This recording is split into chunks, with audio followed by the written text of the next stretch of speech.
people are drugged. I think he has these people under this spell.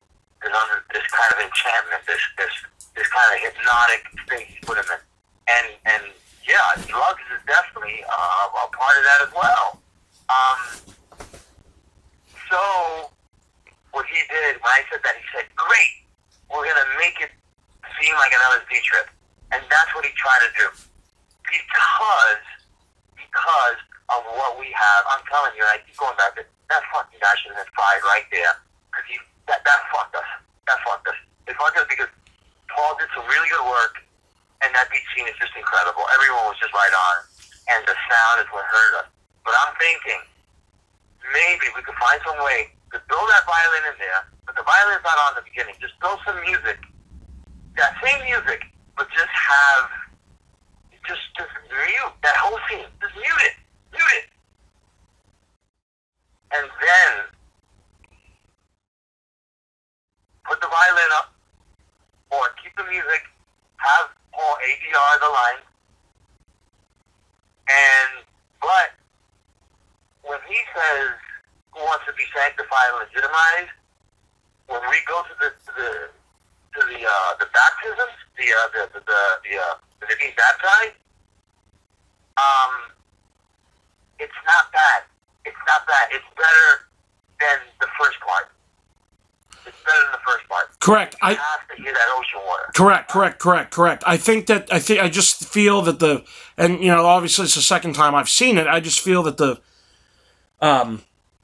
sound is just too. Even if you kept the sound the way it is, it's just too late. The sound affects the what Paul says. It's just too. It's too. And maybe it's because of the venues we were in to listen to the thing. I mean, I'll check it out when I have the screening tomorrow. But it's too loud, I think. And if you want like a foreboding atmosphere, yeah, that's fine. I just feel that the sound is just too loud. No, I agree. It's just you know, keep it right. Dude, make it good. Yes, I agree. And you know, we gotta fix it. But you know, I really, you know, yeah, I think we fix those things. I think, man, you know, we'll see what happens. When we start pushing this thing. And I don't know. I don't, man. You know, this thing would. You know, I'm hoping that we don't have to put it online.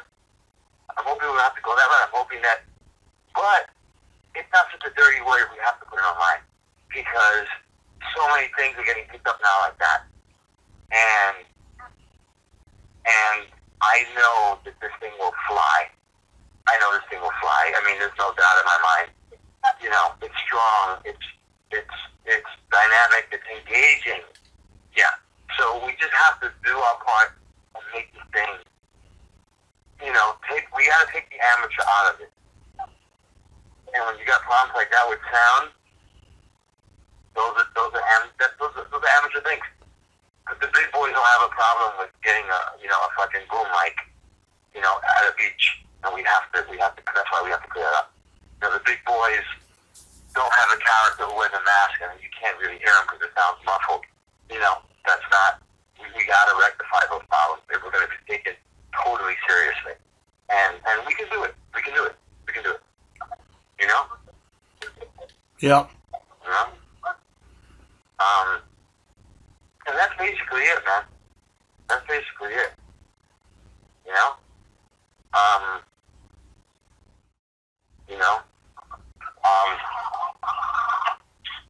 That's basically it, you know?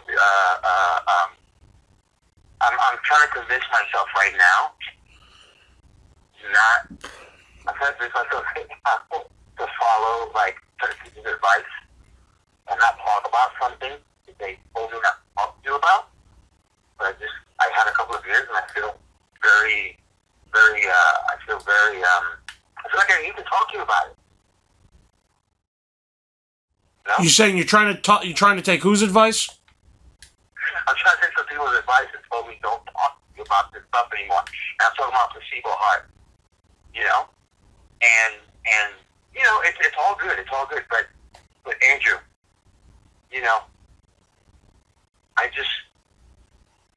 haven't seen a return from City of Mercy. I know that. You've done nothing but fucking spend money, crank out money. And then you crank out more money. And when you thought there was no more money to crank out, and then you crank out some more money. But, and this is, you don't have to, respond, but I just feel that you might, just might, be making a mistake on this one. You might be making a mistake on it because it's low cost, it's low risk, and it's high fucking gain. Really, I'm going to finish this. I'm working on it. I'm going to finish this. And come hell or high water, I'm going to get this money. It's not a lot of money. It's a lot of money to get the thing done. And Yelena has the office. She has the office already. I think that was it the other day. Actually, it's her old office. She's on a 7-month leave. And I went there, and it's very modern. It's awesome. And then all the other shops are going to be like apartments, and they're going to be outdoors. And I just really feel the Placebo Heart has just as much of a chance of getting picked up at City of Mercy. And this is, look, granted, you haven't shot a fucking thing. No one's seen a page of this shit. No one's seen a page of this shit. So, for all everyone knows, it's just hot air. I know it's not there. I know it's not hot air. Because once I'm on it, I just think that this thing could also, for a fact, could also push City of Mercy. And how? Because no one's going to see City of Mercy. Not for a little bit. Not for a little bit. Aside from the people we're screening it for. But we're not going to have this online. Now we're going to go out and try to get a deal, which is great. And it might be online, but we're not going to put it online tomorrow. We're going to play the field and see if we get a development deal before we have to go that route. We have to go that route. Okay, it's not the worst thing in the world. But with Placebo Heart, is strictly intended to go strictly online. And it's like, again, Placebo Heart. Well, from the creators of City of Mercy, Placebo Heart. And then, that right there is just, it's a push. It's a push. It's like, wow, these people are still working. Wow, these people are still cranking it out. And, it doesn't have to be a red camera. It could be a Canon. It could be a Canon, and I'm gonna have Patrick Zhao shooting. He's a wonderful cinematographer. He did Dave Sando.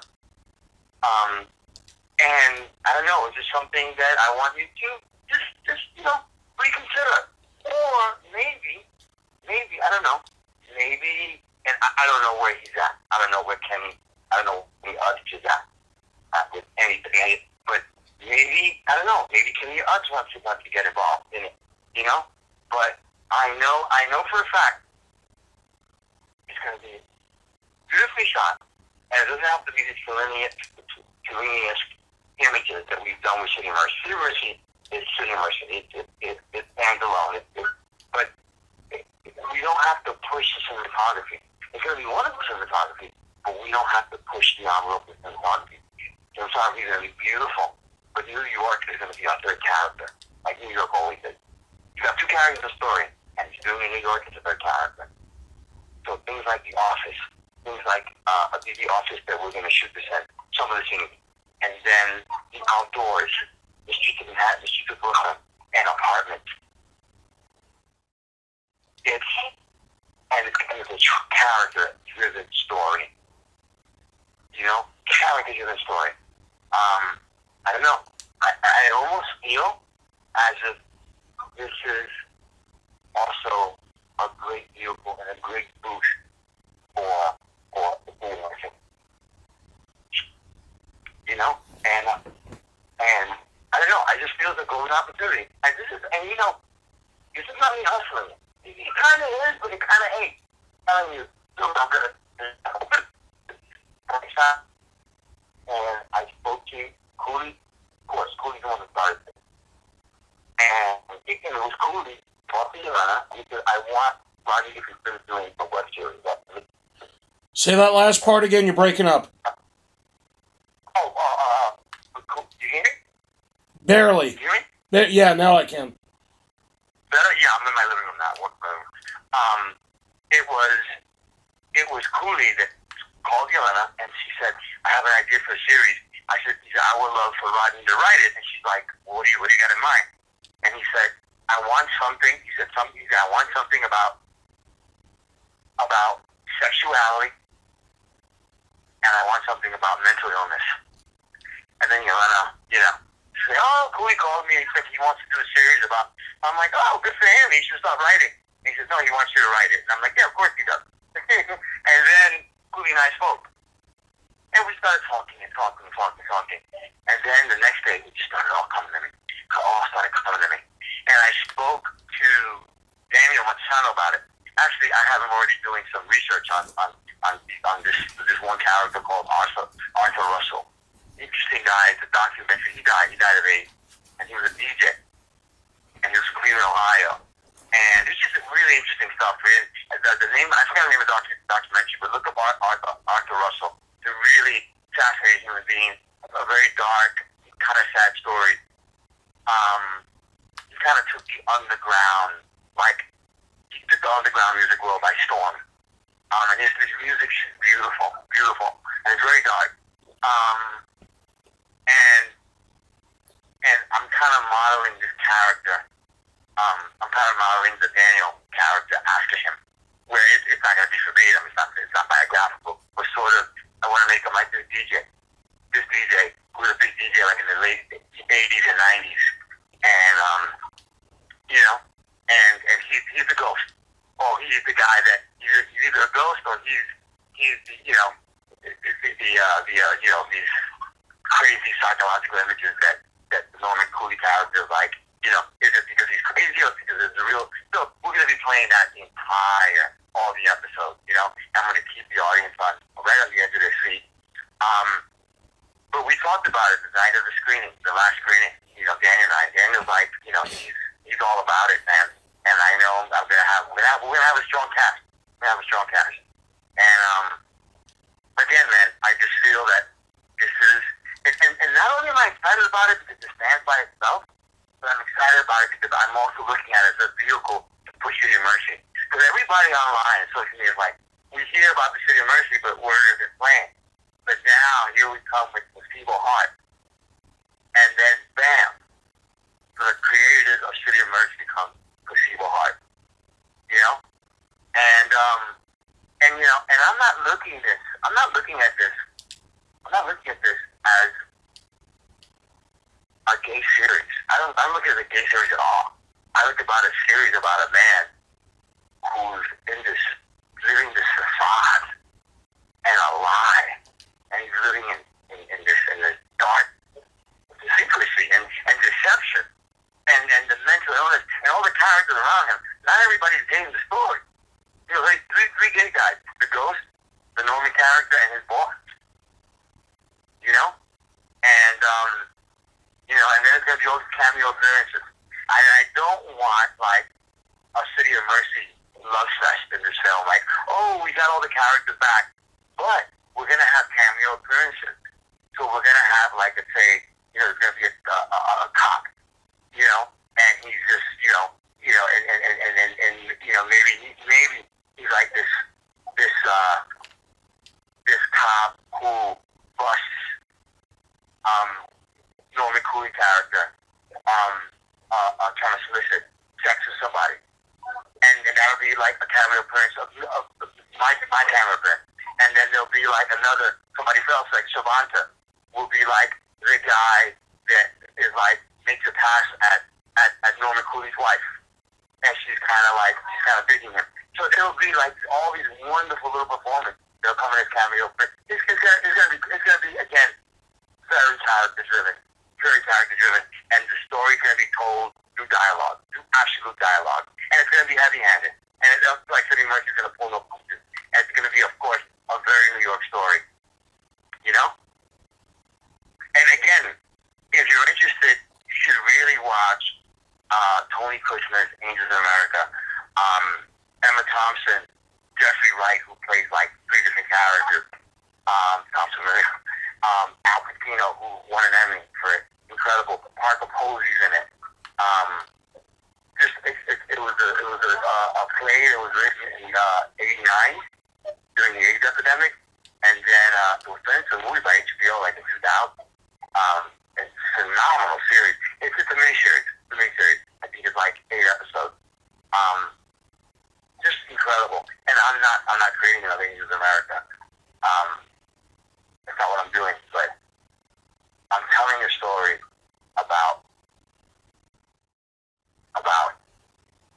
New York story about deception and clinical depression. You know, with a real ghostly feel to it. You know, and something's going to be very dark and very funny. You know, and it's going to be. I think it's going to be something that people are going to love to like. Start uploading those episodes, man. And they're all going to be like 3 to 5 minutes each. And it's going to be for all of them. And if there's anybody that can do it for a minimal amount of money, it's us, man. And, you know, that's all, man. That's my pitch. That's my second pitch, Andrew. But I'm going to do it. Julian, like, wants me to finish it, like, yesterday. He's like, I really love this. I think it's great. And I think it's a great platform for, like, all the shit we're doing now. You know? And you know what? And so Lady's doing some great stuff, dude. Yelena's doing some great stuff with her. And again, you know, it's kind of all under the same umbrella. Because there's a group of filmmakers and artists, man, that we're fucking doing, like, we're pumping good shit out there that looks beautiful and has, I don't know if you noticed this, but we have a phenomenal cast of actors, dude, including yourself. You know? So, that's all, man. I'm just shooting the shit, Andrew. Yep. You know? Just be honest. But that's all. I don't know. You know? Maybe you know, like, where we can, or somebody that wants to come in, or, you know. But I think, you know, it's going to keep us working. It's going to keep us working. And it's going to keep us working, and it's going to be instant gratification. Because we're going to edit it. I got a good editor now, man. And Bobby Rock. And he's hot for this shit. With no city mercy, nothing to do to it. And I think I found my guy, man. I really think I found my guy. You know? And I'm meeting. You remember that girl, good-looking girl, Spanish? She kind of had like Asian eyes. She was like Latin. She was at the screening. Not really. Well, she was there. Her name is Hilda. We know her through the Kayla's Old School. Her kids go to the Kayla's School. And she went to the first screening. I don't think she was able to stay, but she's been like a big support to the mercy. She finally saw all of it the other night. And she's a huge fan. And we're having a meeting tomorrow with her at 11:30 in Williamsburg. And she wants to talk about hedge funds. She's like, I've worked with people and who've given hedge funds to these films, and she's like, and most of these films are horrible. And she told me, I can't believe that these people are getting this money, and like you guys, she's like, you guys are a dead ringer for money. And I'm like, yes and no. Yes, in the sense where like, no, I totally agree with you. I'm talking to her. I totally agree with you, but at the same time, you just have been done. But she's saying that she feels that she could possibly get her, like, you know, in the hedge fund. She's like, all you need is $150 grand? I'm like, no, not always $150 grand. I like to go for $250, and maybe we get 2 or $175, but we can't do this for less than $150. And she's like, I think we can do it.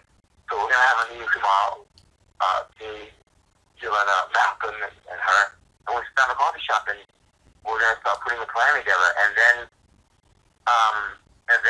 you know, when you can, you know, if this thing moves to the next step, of course, you know, you got to get involved, and, you know, then we'll sit down and we'll all talk, and we'll see, okay, where's this at? And, maybe we get the money for a second season, and it's going to be better. Well, here's my question. If you go and do that, and these people come in and they say, okay, here's X amount of money, right? So where does that leave? What stake do they have now in it financially? Well, that's the thing. I don't know. Like, are they partners now? Do we have to fucking split the money that we don't have already? Or I don't know. You know, Andrew's asking like, yeah, Yolan's just shaking her head. Like, yeah, you're right. We don't know. So, yeah, whoever comes up with money has to deal with the two of us. So I don't know. I don't know what that means. I don't know, like, do we give a percentage? Do we tell them that, okay, we'll give you your money back, but we'll give you twice the money back? I don't know.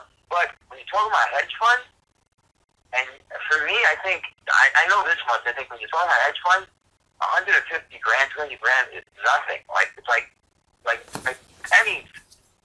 I would like, if we're talking about hedge funds, and I don't want to buy more than we can chew, like, if it's just 150 we can get, let's go for it. And if the deal's right, I mean, depending on what they want. But if it's all hedge funds, I'm like, then let's get a hedge fund for season 2, and let's get a hedge fund for Fugazi. And I could do Fugazi for under $350. So why not? Let's get a $500,000 hedge fund, let's do season 2, and let's throw Fugazi in there, man. And I'll make you a partner in that, whatever that means. Let's just do it. Line those projects up. You know? When we're talking hedge funds, we're talking about like a couple $1 million. Or maybe, a couple $100 grand. So, for $500 grand, we could definitely do both projects, man. No, I get it. I'm just thinking, I get it, but I'm just thinking that, let's say Julian does his thing, he goes down, and magically somebody says, yeah, I want this, or whatever. And so we have a meeting with whoever, right? So then we have 2 seasons done at this point, right? Let's just assume. Yeah. So then they say, okay, I see you have 2 seasons done. How is this? Here's X amount of money. How many people are involved in this, et cetera, et cetera, et cetera. And so let's say they say, okay, here's 300 grand. Let's just say they say, here's 300 grand, okay? We're going to let you produce it. We're going to let you write it. We're going to let you pick who you want to be in it. We're going to give you total control. A la this guy who did Mr. Robot just now on I read an article on that. How they gave him total control over everything. He as a director, he could pick who he wanted, the creator of the show. I forget his name. But it's successful as fuck. It's on USA, okay? Just finished, huh? What is it called? It's called Mr. Robot. Oh, I know Mr. Robot. Yeah. He's all over here. It's not in this neighborhood. Yeah. I saw the lead actor. They shoot literally 2 blocks away from us. Yeah. Mr. Robot and Christmas Day is in it. Correct. Yeah. And you know what? Personally, me, I saw the trailer. I read the synopsis because it's so funny. Real quick, I'll interrupt you. I was walking Joanna. This was months ago. I was walking her to her scene partner's apartment on the other side of Lower East Side, and I see all these trailers. And I'm like, what the fuck is this? So then I'm walking back home with Malcolm in the carriage, and all of a sudden I see this kid. He walks by me, and he's with the crew. And I'm like, I said to myself, I bet he's the lead actor. He just had that lead actor look in the way he was walking. And he was. I didn't know I had this. And it also had the Indian guy in that series. There's an Indian guy in that series. There's always an Indian guy now in those series. He's like the smart Indian guy, the real tech guy. I contacted him to play the Holy Man. Okay? And we spoke, and he couldn't do it because he was doing the robot thing, and I didn't even know it was a robot thing. And he was going to do it, but then our schedule was just, he had this series he said that he can't talk about, and when I looked it up, I'm like, fuck, that was the series he was doing. I saw him, when I did Dave Santo at Contra Films, he was in the film, and actually, Hold on, but Winnie's barking. Give me a minute. Somebody's coming over to clean my house here. Hold on a minute. Yeah. Keep talking. Winnie's just barking. Yeah, well, that guy, that Indian guy, I had him in mind. I can't remember if it was for the Holy Man or I think it was for Siobhan 15, Siobhan's character. And then I want to get Siobhan, and I'm glad to. Come in! Come in! Hold on a minute, Rodney. Yeah. All right, good. Yeah, keep talking. Yeah. So, but anyway, we couldn't do it. We couldn't work it out. But he's pretty big. He's in a lot of movies and stuff. Now he's in this series, iRobot. And I gotta be honest with you, man. I saw the synopsis. I saw a couple of trailers, and I'm like, man, we're so much more interesting than that, dude. We're so much more like controversial. We're so much more graphic. Our story is so much more robust than that. But those guys are the things we've seen. Those guys have done it before on a high level. Come down here for a minute. Yeah, I'm still listening, Rodney. Yeah. So so this thing with iRobot. So I don't know too much about the director, but it sounds like this guy did it from the ground up, huh? What you telling me? Say that again? Andrew? Yeah, say that again. So I don't know too much about this director, but from what you're telling me, it sounds like this guy did it from the ground up, huh? Well, yeah. So what happened was he got picked. I don't know what happened, but USA picked him up, and when the first episode went online, like a month before it was supposed to air, it immediately got picked up for a second season, like that day. And USA is letting him do whatever the hell he wants. When he down, USA is letting him do whatever he wants. He gets to hire people. He gets to do whatever he wants. And so my question is, they say to you, this hedge fund person comes in and says, here's X amount of money to do season 2. Well, a TV network's already going to know that we have 2 seasons, so they're going to be like, okay, 80% of the work is done. That's awesome. That usually doesn't happen, right? But the problem is, then if they offer X amount, well, we pay back the hedge fund guy, and then what does that leave us with? I don't know. Andrew, I don't know. You're asking the wrong guy. You guys are the wrong guy. Let's talk with Julie. Let's talk me, you, Julie, Elena, and we sit down with Bob Head. And maybe Hilda gets involved in it too. If she's saying right now that she's pretty cool. She's a responsible woman. She's a working woman. She's not fucking around. But she says she has viable resources. Rodney, I'm going to call you right back. Give me a minute. Yeah, call me again. All right. Sorry about that. All right. So here's the thing. Upstairs, the living room floor swept and mopped. The kitchen's all over the place mopped and cleaned. My room, just sweep, I mean. The room across from me, there's really no light, but whatever you can do to sweep. And then the bathroom, okay? And then try to sweep the couch, like get her hair off of there and stuff. Down here, sweep and mop. And then the bathroom down here. And then the laundry room. And that's pretty much it. Alright, so the regular? Yeah, I probably could have answered it before. I just had to rethink it in my head. I'm just trying to think, though, because, like, it's got to be... Yeah, but just, like, whatever, like, as clean as you can get this place, you know what I mean? What do you want to do at the kitchen table? Keep all that shit? So all that shit's there, yeah. You can leave all that stuff there. Winnie down, come on. Winnie down. But the thing is, so that, and how many people are going to come? That's the problem. I think I have like 12 to 15 definitely coming. I have like 10 maybes.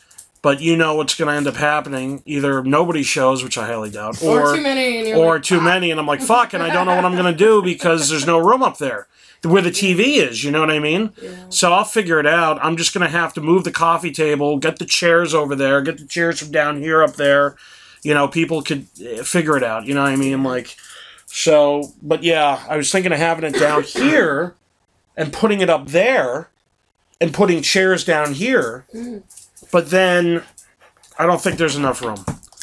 Or the screen is way too small. Oh, yeah, that's true. You know what I mean? So, and then it's a fucking mess over there. I got to hook up a DVD player. I don't have or the Blu-ray player up there. I don't have the patience or the time. So I'm going to have it up there because I can move the system up there with the Blu-ray player and so they can play it. Right. But yeah, if you could do all that, that would be great. Thanks so much. No problem. Here, you stay down here for now. Wait a minute.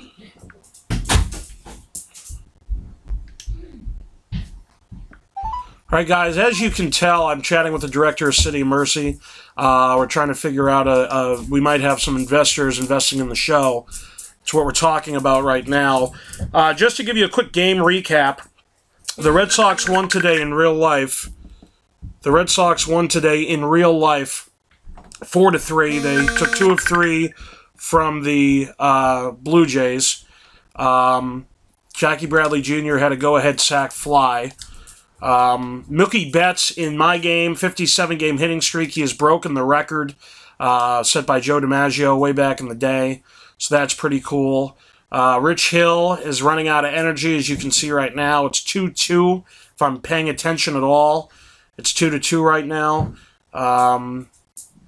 I need Ortiz to start hitting some homers. I looked last night and I realized that Ortiz has not hit a home run in 7 games, not including this one. 7 games without a home run, 19 at bats at least without a home run.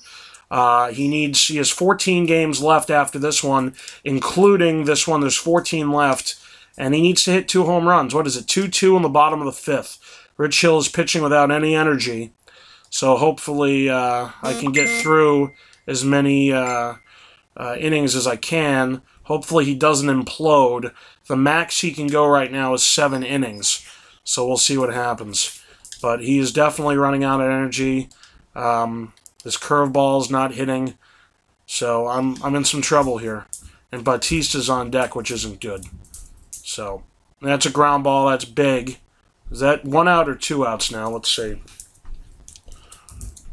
Oh, it's the end of the inning. That's even better. All right, guys. So thanks for watching so far. I gotta call him back now, and you'll hear the rest of this.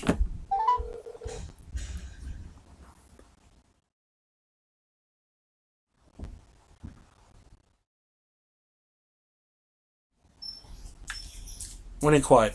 Hello?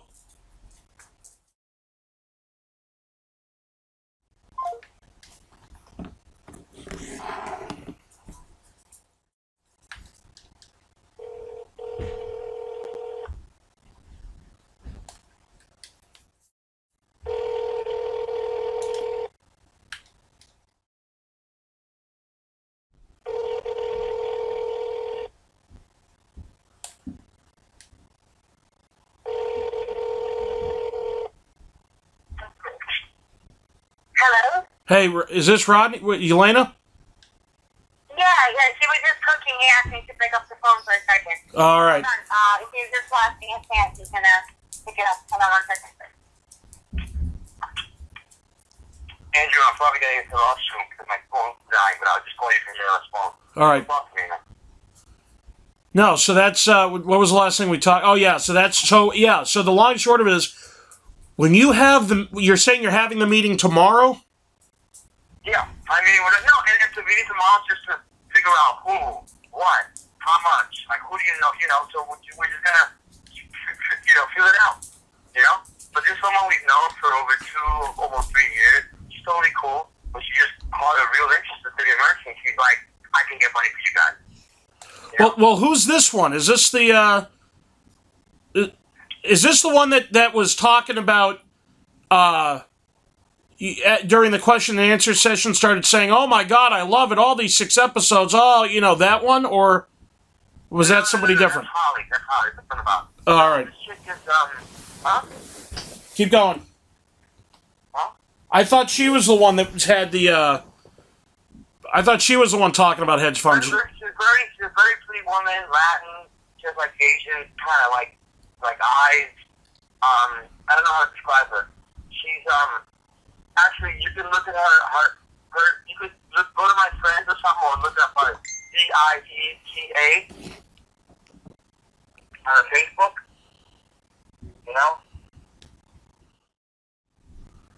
Yeah. I'll do that when I can. Yeah. And so she's really cool, man. She's really cool. But she wants to have opposite. She wants she wants a role in it, supposed to be a part of it, I think, I'm glad to say that, to get a bond with me. Because all I know is I don't have comfort about it, but she really loves it. And she wants to be a part of it, And anyway, she's a hedge fund guy. Why not? What the hell not? Hold on, you're breaking up now. I'm saying, if you get a hedge fund guy, then why the hell not? Hello? Yeah, I didn't hear a word you said just now. Yeah, I'm saying, if you get a hedge fund guy, then why the hell not? Sure. And we'll see, I'll tell you, we'll see, how the meeting went yesterday, Well? Yeah, I didn't hear what you said. Yeah, then I'll tell you how the meeting went yesterday. Yeah, but you mean tomorrow. But the thing is, as soon as, let's say she says, okay, I know, blah, blah, blah, blah, blah, and then she sets up a meeting with whoever. I want to be there for the meeting. Oh, of course, you have to be. You have to be. But I'm saying, with this meeting, we're just gonna feel it out, see where she's going with this and what's going on. Sure. And then if she's gonna, of course, you guys, I'm not gonna make moves like that without you. And then we'll talk. And also we're gonna talk. Julie is her name. The attorney we use. Julie's like, talk to her. You know, get her involved. So we'll see what happens. You know. So Julian is going as soon as you send him the Blu-rays, he goes down to California. And exactly what does he do? How does the process theoretically work? He goes to his I don't know. I don't know. Hey, but you know what? I don't know, but it's gonna work itself out because we have the content, man. And it's not like we're gonna fucking sit on it. No, we're gonna do this. We're gonna do this. But if I may again, Andrew, I'm telling you, the Shebo Heart, man, it might be an X factor in all this shit with City of Mercy. I really feel that way, man. I really feel that way. And again, just low risk, high gain. Low risk, high gain, man. Well, how do you so you film it? Where does it go from there? No, we're gonna film it and we're gonna put it online. On what? On what though?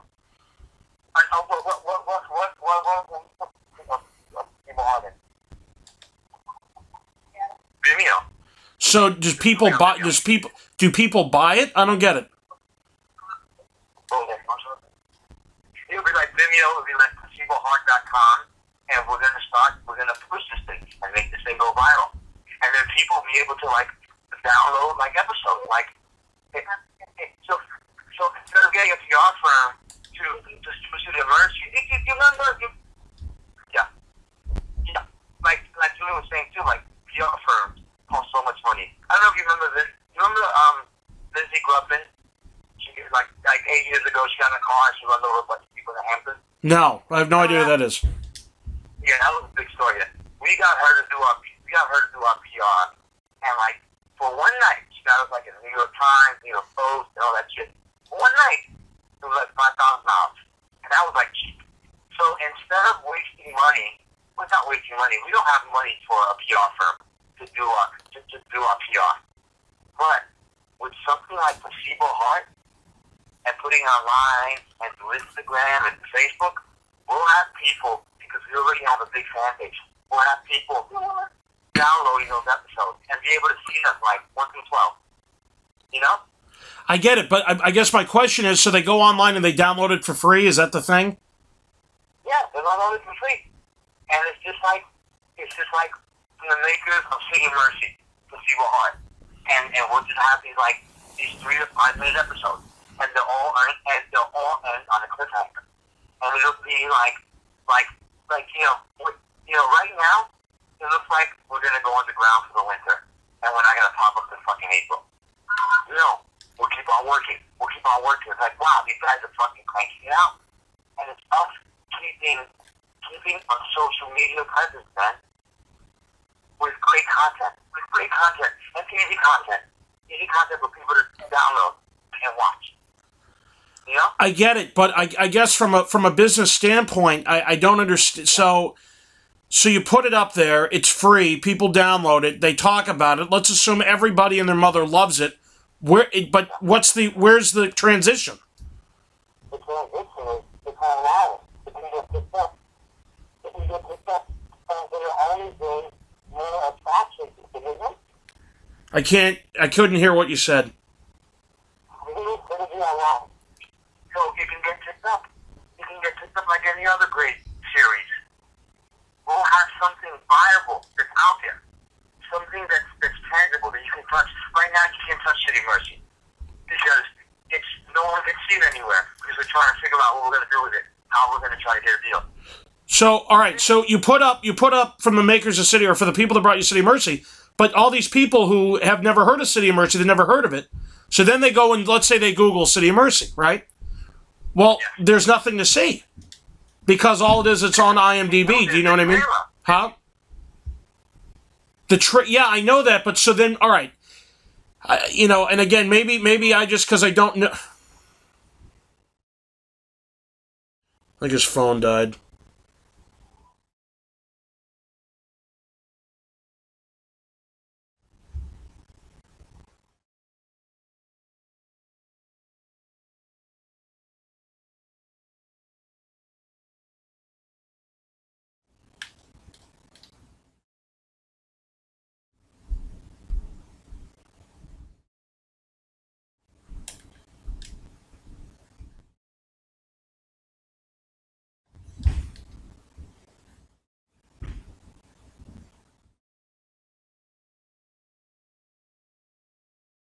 Well, Sandoval's putting up one hell of an at-bat.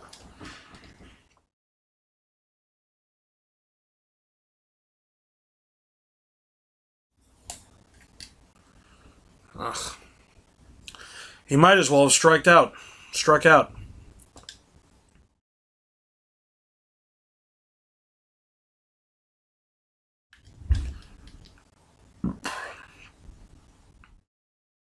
Oh, wow. That's a horrible at-bat.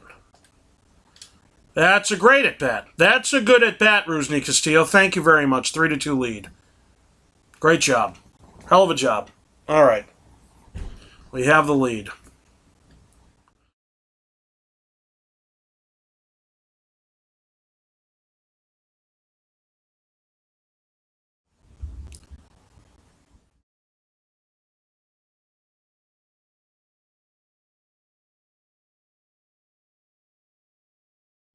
Dickey's out of the game. Now I can get to their bullpen. Thank the Lord. Dickey. So he'll wind up going 6 1/3, and he's kept his club in it to this point, though he cannot win the ball game. Steve Delabar will come on and pitch here with one gone in the top of the 7th.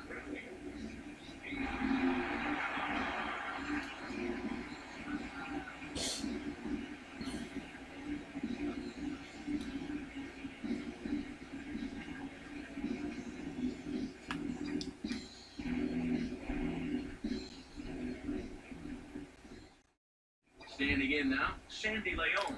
Line drive, base hit left field. Oh, Butterfield ain't going to send him? That's a miracle. Only one away. At this point, I don't think you could expect anything less than a 2-hit ball game from this guy. I mean, he's been as hot as anybody lately, and he comes through again here. Jackie Bradley Jr. will try it again. 0 for 2 with a fly out and a ground ball thus far.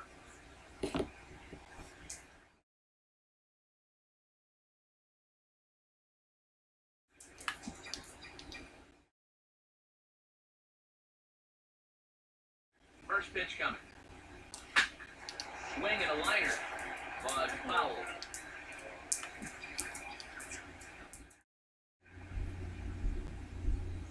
Runners lead from first and third. Here's the pitch. And him reaching a thin air that time. And Yeah, my right eye right now is twitching, spasming, if you will, and that's terrible at that. It's not his fault, it's my fault.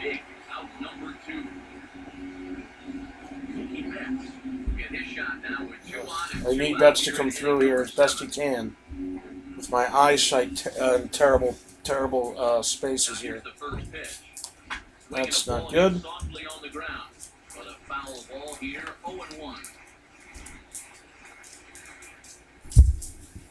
He's ready now. The pitch.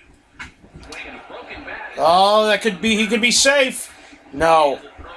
For some reason, Betts wasn't flying down the line there. Red Sox strike for a run on the RBI double. Bottom of the 7th inning coming up. Get up and stretch. And Boston's taking a 3-2 lead. Darwin Barney was stride in, rounded out his last time through. And this one's not close. It's in the dirt for ball 1. That man right there opting to stay with his starter as we start the 7th inning. And with his pitch count where it is right now, it wouldn't surprise me if they call it an afternoon after the 7th. And the throw here. Hell of a play by Bogarts. Very nicely done there at short for the first out. Well, that's a nice play up the middle right there, because this balls hit sharply. You can see him really stretch out to get it. Then just sort of take a few steps to steady himself, not rushing anything, and then makes that good throw on the first. Into the box, Matt Haig, as he'll take a look at a high strike that time. It's 0-1. And through 6 1/3, he's about to hit the 100 pitch mark now. Sliced hard, but foul. Look out over there. Very tight ball game. 3-2 our score, and inning number 7 swung on and hit deep to left center. Thank God. And he will make the play out there, and there are 2 away now. Well, I gotta tell you, if I'm hitting in that situation, I'm around at first looking for 2, maybe 3. And when I look up, the ball's settling into the left fielder's glove. I'm not happy about it.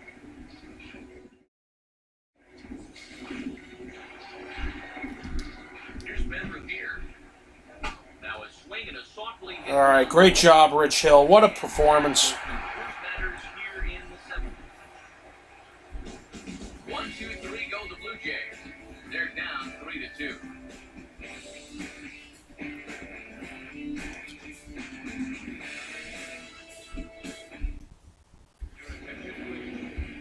New pitcher to tell you about is the hard-throwing right-hander LaTroy Hawkins takes over. Dustin Pedroia will dig in. He homered back in the 4th.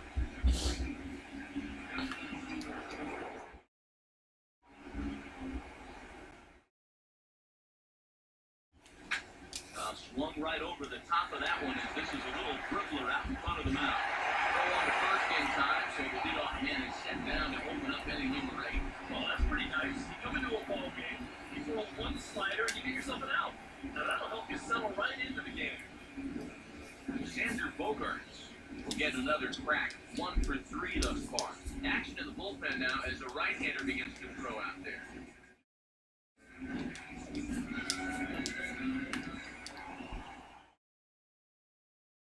Now here's the first pitch. Swinging a ball hit on the ground. This is foul for the first strike. Here it comes. Now a swing and a hard hit grounder. This will line up a foul ball, strike 2. This one, everything we could have hoped for. 3-2 in inning number 8. Swinging a ball hit softly on the ground. Throw on to first, 2 gone. Ending now for the visiting Red Sox as they lead this one over their American League Eastern Division rivals. You got to look at the line score to this point in the contest.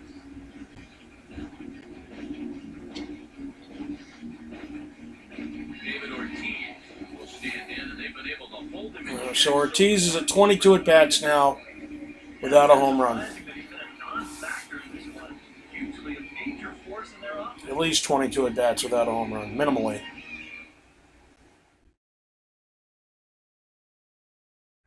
This is his 8th game.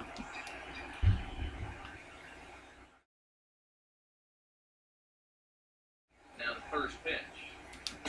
Tried to golf at it, but he missed strike 1. Getting that first pitch strike is so important against a guy like this. You have to be able to work ahead of the count and not let him dictate the attack. Now a pitch swung on, a hit to the left side. This is going to find the seats, a foul ball. And now a pitch on the way. Get out! Get out!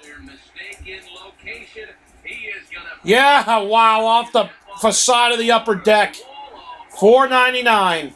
He's on the verge of joining some very elite company, to say the least. And that home run is number $4.99 in his terrific career. I bet he's feeling the pressure right now a little bit, UK.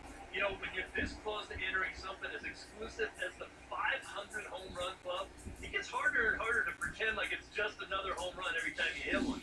He's probably headed to the Hall of Fame no matter what happens, but he's going to want to get that 500 home run out of the way. That was destroyed. Look at where this ball hits. The facade of the upper deck.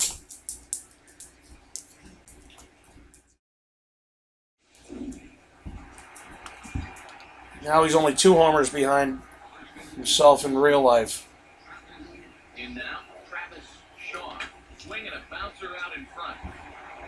Throw to first will get him easily, and the side is retired. One for the Sox thanks to the big blow by David Ortiz. On now to the bottom of inning number 8. It's now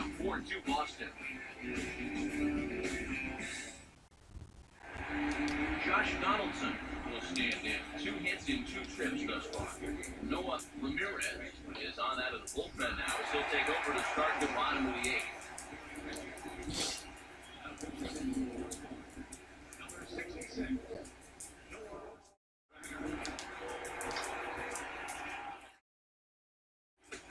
And that's in there for strike 1. And the pitch. And this ball's heading for the seats down the right side as the count will move to 0-2 now. Now the pitch. Oh, and he dusted him off the plate that time. Some mind games being played now. It's 1-2. He will definitely give you something to think about up there. There are a couple comfortable at-bats he's facing him. So by Sandoval is in time, 1 away.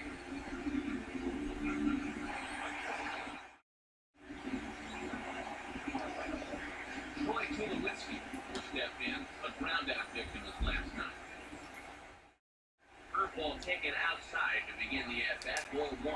Now, how important is it going to be for this guy to throw that curveball for strikes? I don't know that he necessarily needs to ever throw it for a strike. I mean, if it's a rounder play, the guy to go after it, it's doing his job. But if he starts getting too high or too far outside, then it just needs to take.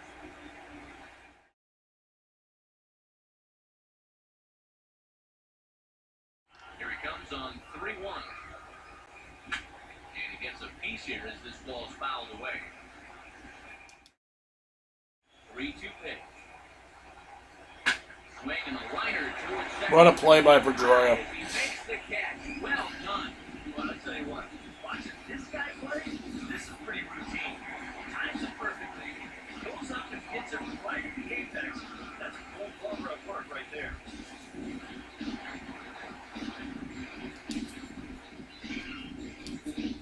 Ryan Cook will come on here looking to get the final out in the home half of inning number 8.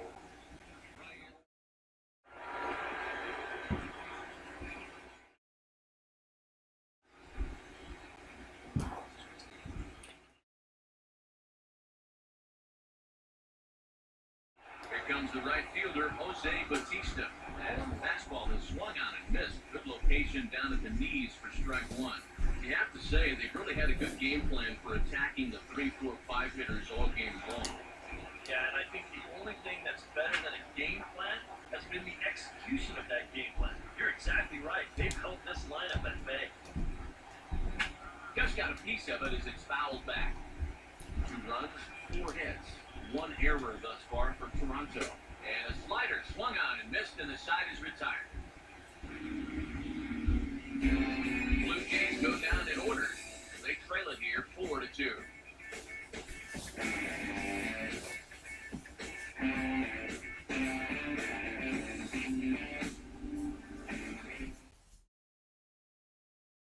Pablo Sandoval get us started as they look for a little insurance here in the top of the 9th.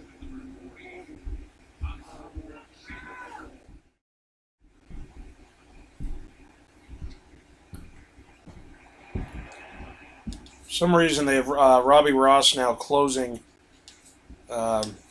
games for him. Picked up his 4th save today. So, First pitch coming. Swinging a ball hit on the ground. This gets foul. It's 0-1.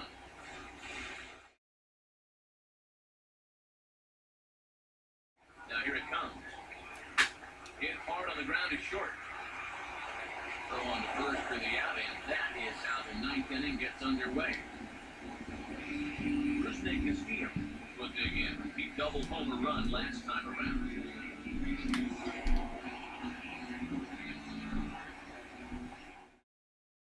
The first pitch to him. And they're playing Pepper with the left side of the infield as here's a ground ball to third now. Throw in the dirt, but a good job of staying with it that time as he's retired. Sandy Leon will stride in. He singled in his last plate appearance.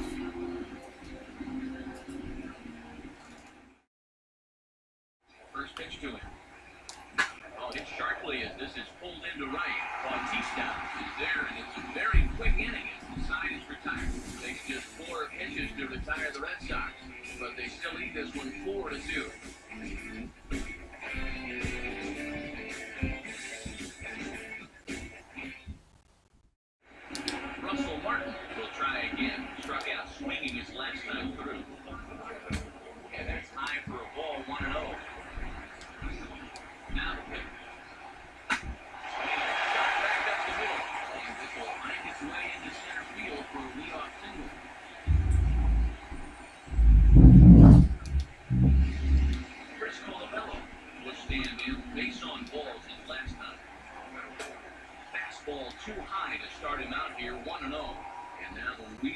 spin in that first base dugout.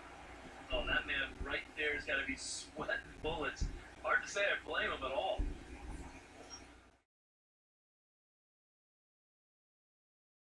1-1 on the way. Now a big swing as this is popped up. And I mean way up there toward the right side of the infield. Shaw is under it and he's got it for the first out. That's telling him how they swung the bat. This has just been a punchless offense. This pop-up is pretty indicative of their struggle. Deandre Navarro will be called upon here to hit with the game on the line.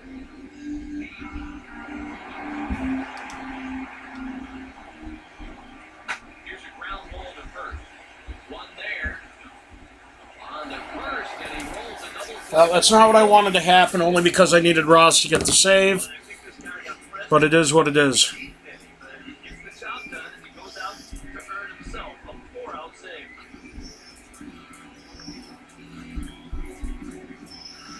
Winning quiet.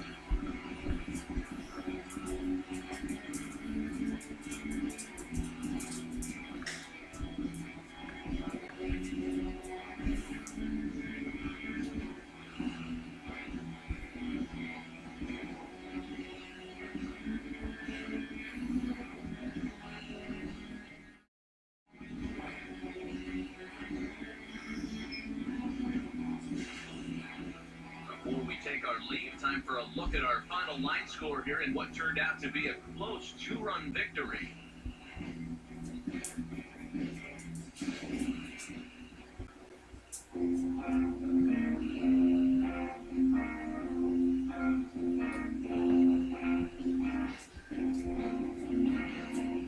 And guys, little doubt that the big bat here tonight belonged to this gentleman right here, Dustin Pedroia.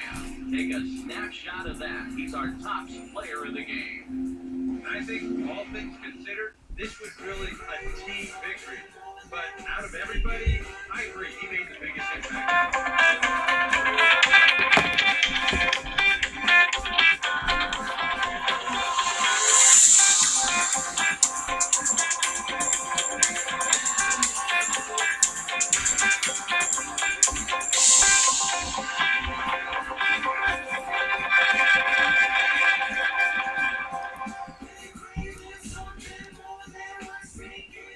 So that just about does it.